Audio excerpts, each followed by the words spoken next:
Innovation ये एक बहुत महत्वपूर्ण भूमिका निभाता है एक देश को ग्लोबल सुपर पावर बनाने में।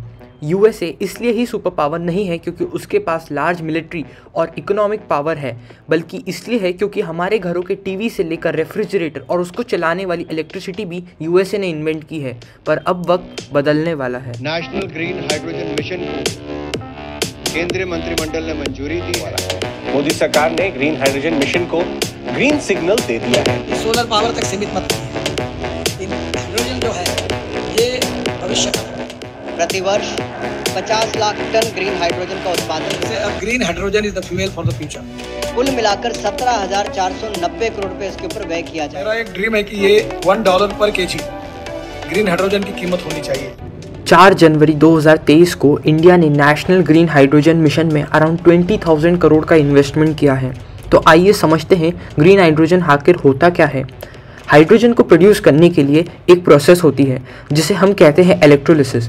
इस प्रोसेस में इलेक्ट्रिसिटी की मदद से हम वाटर को हाइड्रोजन और ऑक्सीजन में तोड़ देते हैं।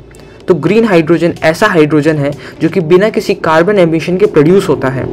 हाइड्रोजन को प्रोड्यूस करने की कई और तरीके हैं, पर उन सब में कार्बन डाइऑक्साइड उसका बाय प्रोडक्ट होता है। पर ग्रीन हाइड्रोजन का एक बाय प्रोडक्ट है और वो है पानी। पर आप लोगों के मन में ये सवाल आ रहा होगा कि हम अभी तक इसे यूज़ क्यों नहीं करते हैं। तो इसका जवाब है क्योंकि ये बहुत महंगा है। 1 किलो हाइड्रोजन प्रोड्यूस करने के लिए 300 से 400 रुपये लगते हैं और इसको अंडर 100 रुपीज़ लाना होगा तभी ये इकोनॉमिकल हो पाएगा। और यहीं आती है हमारी इंडियन गवर्नमेंट, जिसने 19,744 करोड़ रुपीस लगाए हैं for developing a sustainable way of extracting green hydrogen.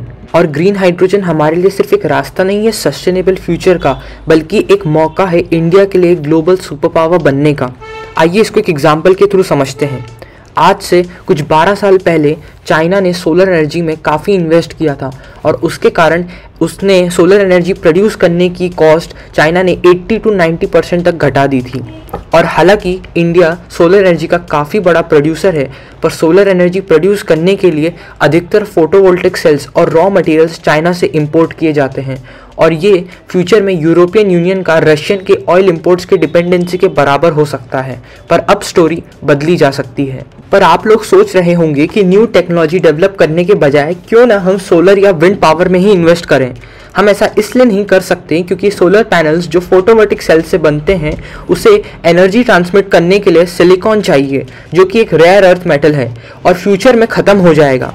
इसके अलावा लिथियम बैटरीज जो इलेक्ट्रिक व्हीकल्स में लगती है वो भी कोबाल्ट से बनती है, जो फ्यूचर में ख़त्म हो जाएगी। सिर्फ ग्रीन हाइड्रोजन ही एक ऐसा सोर्स है जो कम्प्लीटली रिन्यूएबल सोर्सेज से बनता है और कम्प्लीटली इन्वायरमेंटल फ्रेंडली है। और क्या पता फ्यूचर में हमारी गाड़ी इलेक्ट्रिक के बजाय हाइड्रोजन की हो।